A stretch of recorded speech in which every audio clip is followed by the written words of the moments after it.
Well, hi, everybody. I'm here today with Tim Rose, who's a counsellor and a psychotherapist and specialises in art therapy. And I'm asking him some questions around how we are getting through lockdown safely and alive. You know, we need all the help we can get. And Tim's in our church community, brings his expertise that we can learn and hear from. So how are you, Tim? I'm well, thank you, Becky. How are you doing? Yeah, going all right. One day at a time. That's a great way to be. One day at a time, moment to moment. Moment to moment, living the dream. Hey, I was wondering if you could talk to us. I know you've done a lot of work with people facing trauma and grief and anger and things. And this has sort of been part of the expression in our social experiences. We're seeing people really feeling frustrated and angry and feeling grief in this season around COVID and lockdown. Have you got some wisdom to tell us as to where we can go with our anger or where we can go with our grief to help us get through this season well? Yeah, indeed. I think there's a lot of scope to work with, but also recognizing too that we're all different as people as well. So what works for me might not work for you. And to recognize that that's okay because we're different as people. And in that same way, we process things differently. We experience it differently. You know, sometimes we hear people talk about that idea of being in the same boat.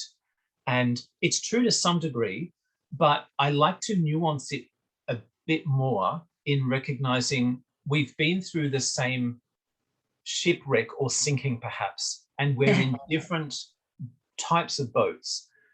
Some people have got a canoe or a kayak or a rowboat. Some people have got a luxury yacht. Others have perhaps been picked up by a ferry and that kind of thing, but it recognizes difference. You know, we come from different backgrounds, different experiences, different levels of privilege and all of that kind of thing. And so they have allowed us or not allowed us certain ways of coping and that kind of thing. And so based on some of that, that will impact how we do things today, but also recognizing too what we've been through before that might have been difficult and the ways that those things might impact on us.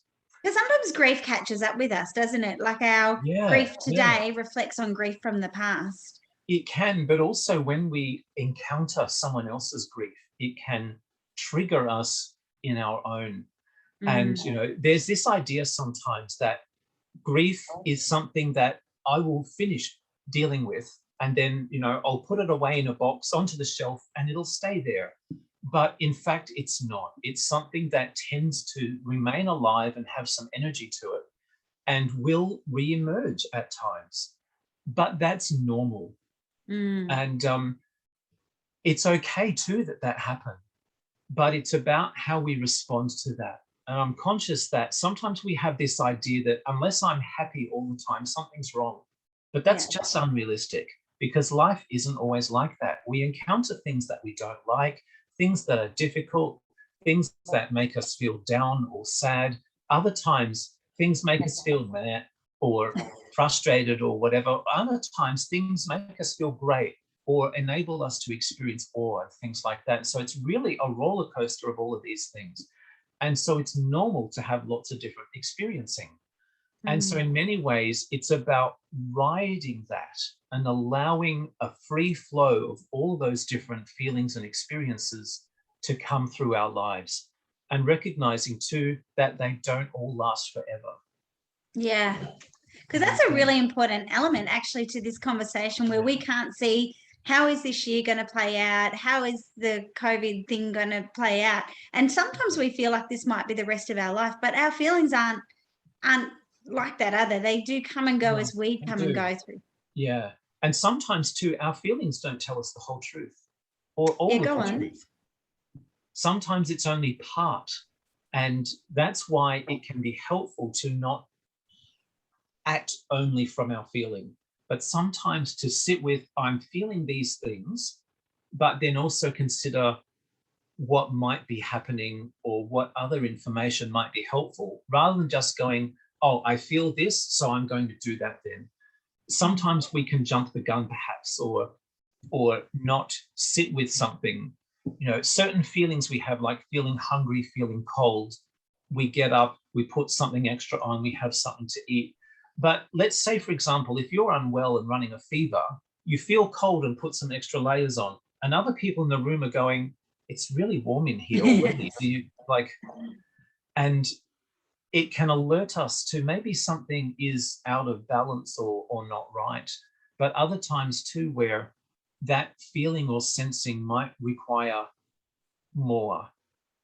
There's some benefit in recognizing what our values are so that we can make choices based on those rather than solely on what we feel. Yeah. Because if our feeling is based on only one part of the picture, we can be responding to it in ways that may not help us that much.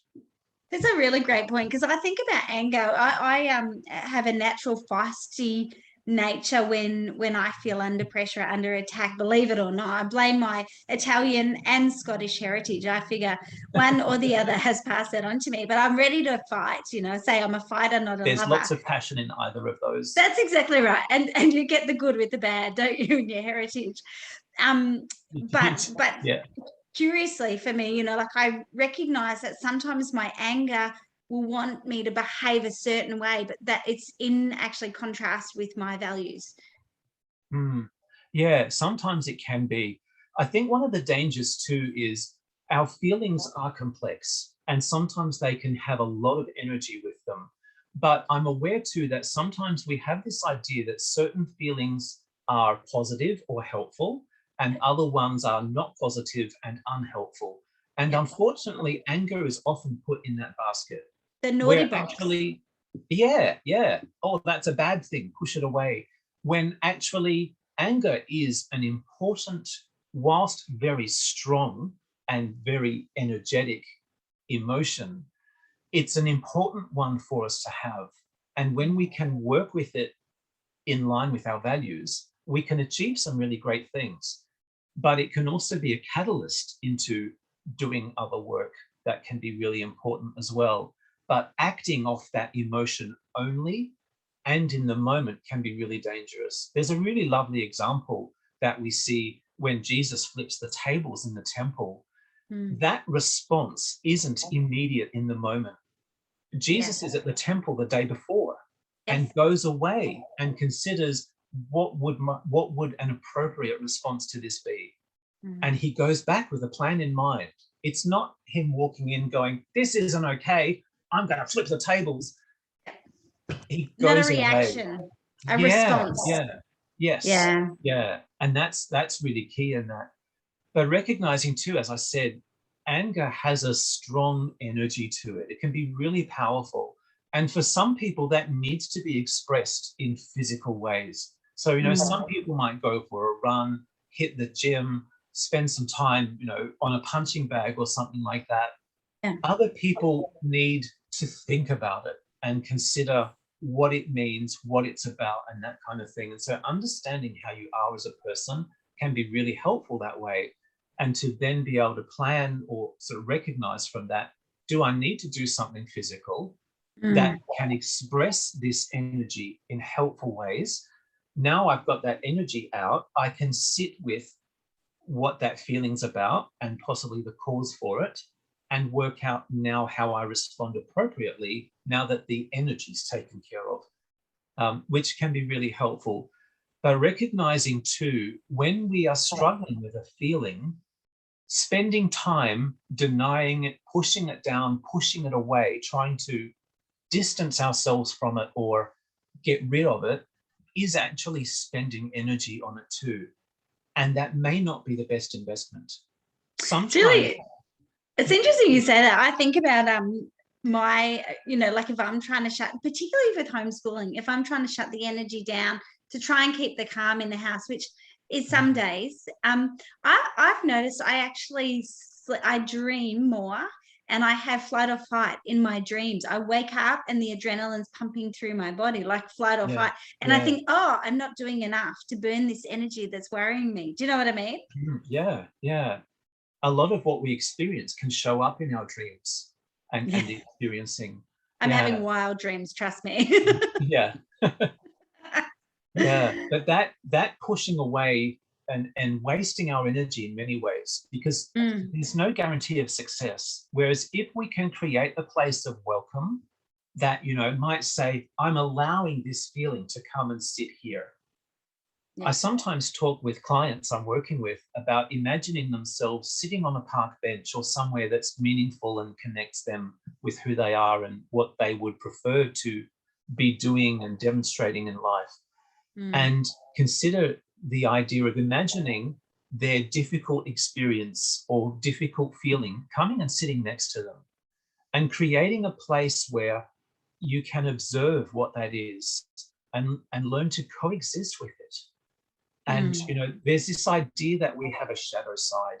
That's not to say, we've turned into the dark side kind of thing, like in Star Wars, but recognizing there's things we do or ways of being that actually are contrary to our own good. And, we can get stuck in patterns of that. It might be the way we think, or certain beliefs about ourselves or worth or things like that, or even just ways of responding that have become habit. Yeah. And they can take us away from being aware and allowing space and connecting and things like that. But where we can observe that feeling or that emotion and notice how it behaves around us or how it impacts us can be really helpful. And creating that space can enable us to coexist well rather than fight what it is. There's this idea that if I can't name or accept a problem, I can't deal with it. And if we're pushing it away, clearly we're not accepting it or creating a space where it's allowed to be. Sometimes we'll get those thoughts in our head that I'm trying to think of an example. We might do something and it not work out. And maybe there's a voice in our head that says, you screwed that up again. I told you that would happen. The same thing happened last time. Yeah. And we can buy into that and get really down on ourselves.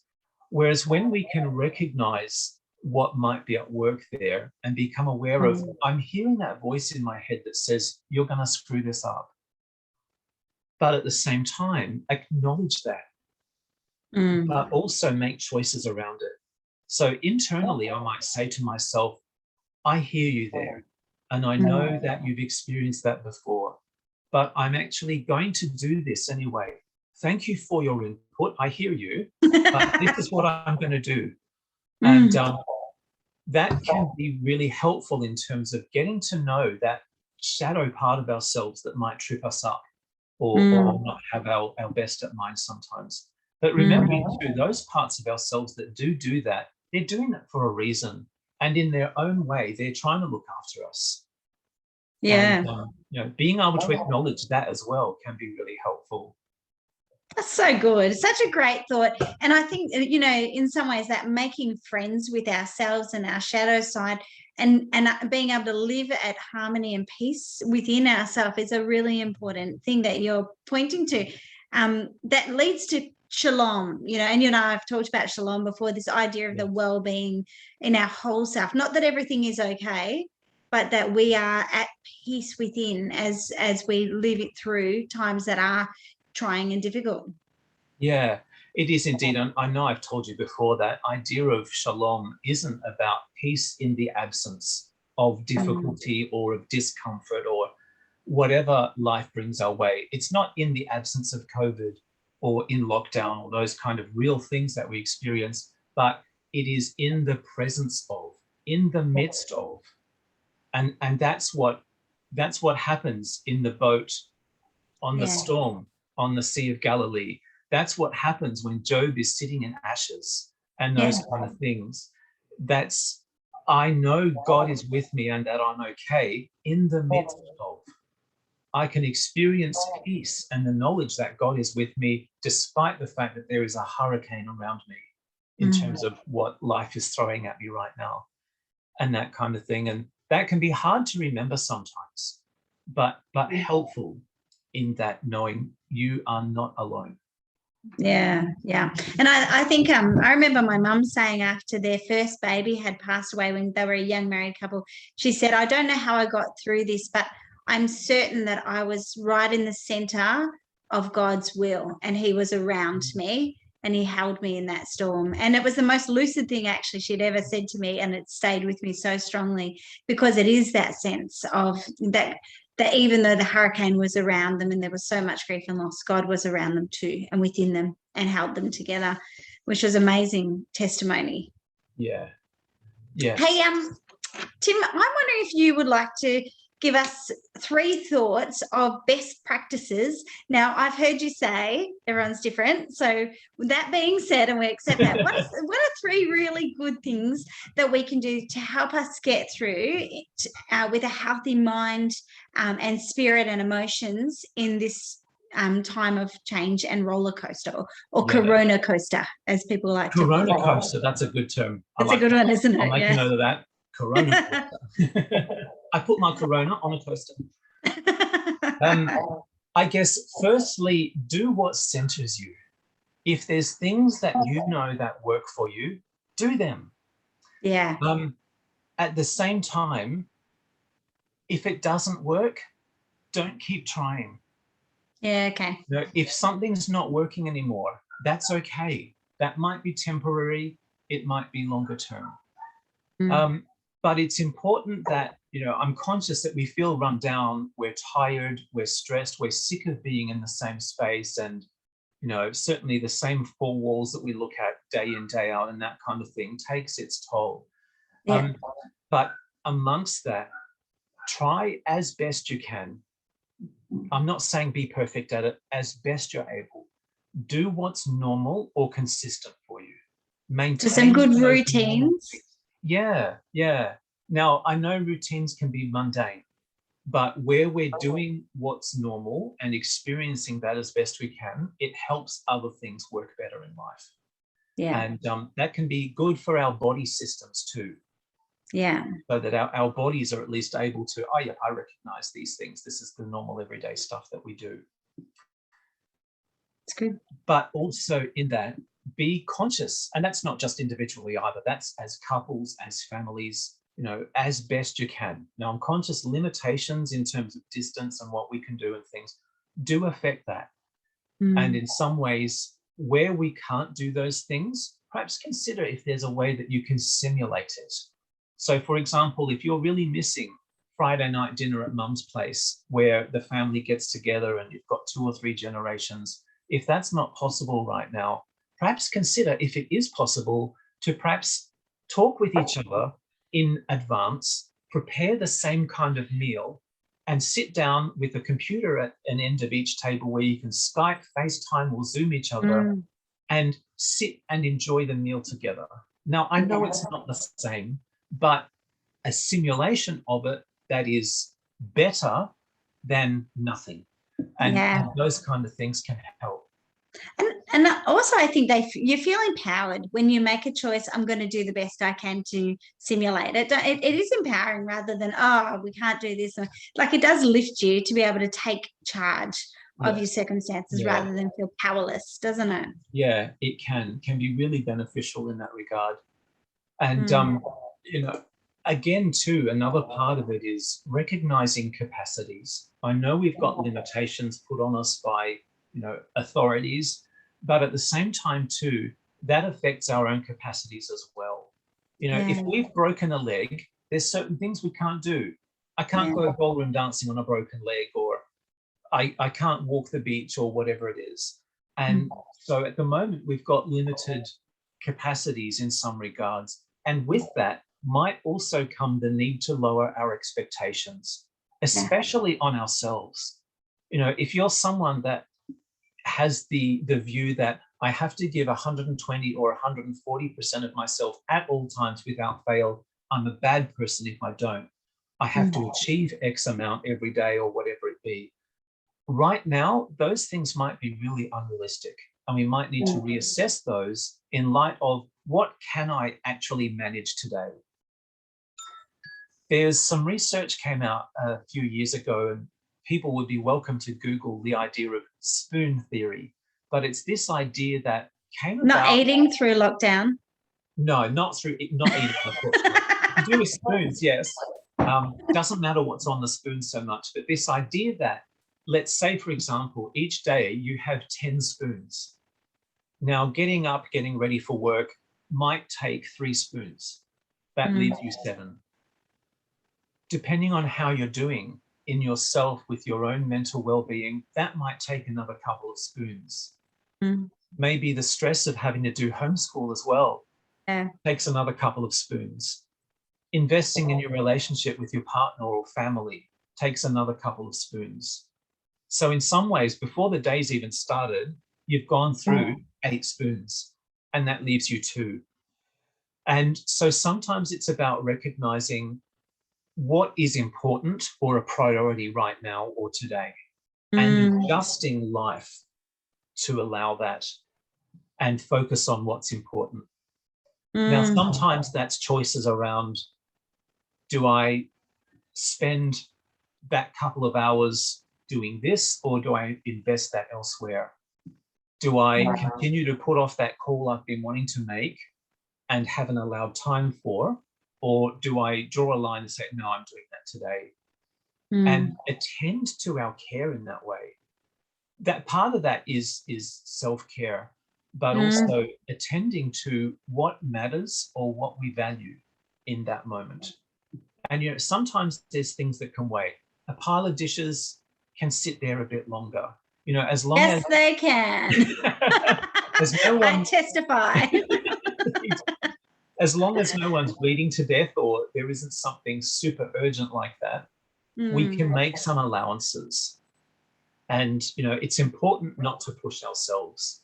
And, you know, if we're driving the car, if it's a 6-cylinder car and 2 cylinders down, yes, you can still drive. But if you continue to do that long term, it's going to start affecting other systems. And we're just the same. You know, we need to take care of ourselves physically, emotionally, psychologically, spiritually. We need to look after the environments in which we live, work, play, engage, etc., and that kind of thing. And there's lots of ways we can self-care for ourselves like that. Love that. Yeah. Another thing too is just recognizing, like I was talking about earlier, allow space to welcome those uncomfortable feelings and allow them to exist. And as best you can, work with them to embrace them, welcome them, get to know them, rather than trying to fight them and push them away. Are you saying to me, need to say, hi, my name's Becky, and I've been homeschooling for the last 3 weeks, and I'm not happy about it, and own our feeling in that space? It's absolutely. a problem. If that works for you, great. Yeah, but I think too, we can acknowledge it for ourselves and recognize, yes, I feel this. I feel frustrated in not being able to engage in relationships face to face. I miss going and having coffee with my close friend and just yakking about how things have been lately, or being able to engage at church, or to be able to worship together with others, or have a chat with people in the workplace, or whatever it be. You know, A we all hug or something like that. Yeah, even that tactile, physical stuff like that we're missing. Yeah, They're hard things, and when we can acknowledge it and recognize, yes, this is our need, or this is my problem, or this is what I miss, we can allow space for that. It doesn't mean it's uncomfortable. It doesn't mean that it is comfortable, but we can better allow the experience of it and come to accept it when we allow space for it. Yeah. Yeah. Yeah. Oh, I so appreciate that, Tim. I think, you know, for so many of us, we've got our head down and we're burrowing away through this, and we're watching the news and we're waiting for updates. And there is this tension of how do we live well? And we're all trying to do our best to get through.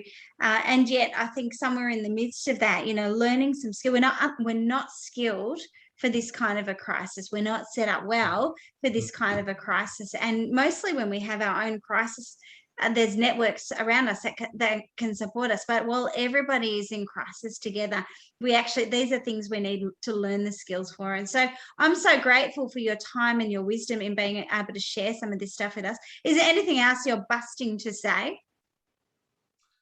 I think I'm just conscious of there's a lot that's not in our control. Yeah. And again, that can be a source of frustration.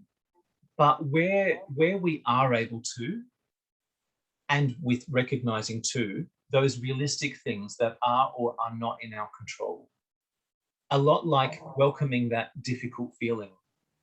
Welcome to what isn't within our control, so that we can acknowledge it and make choices around our response to it. Rather than reacting, we can respond. And in that too, offer kindness to ourselves as well. Yeah. And, recognize, yes, I can't control this. It's okay to be affected by that. It's okay to feel sad, disappointed, down, whatever it be, because of that. But also recognize too, where I do have control. I can choose when I go to the supermarket so that it's less busy. Yeah. Or when somebody steps into my personal space without distancing, I could choose to react, or I could choose to step away and allow them to do what they need to do.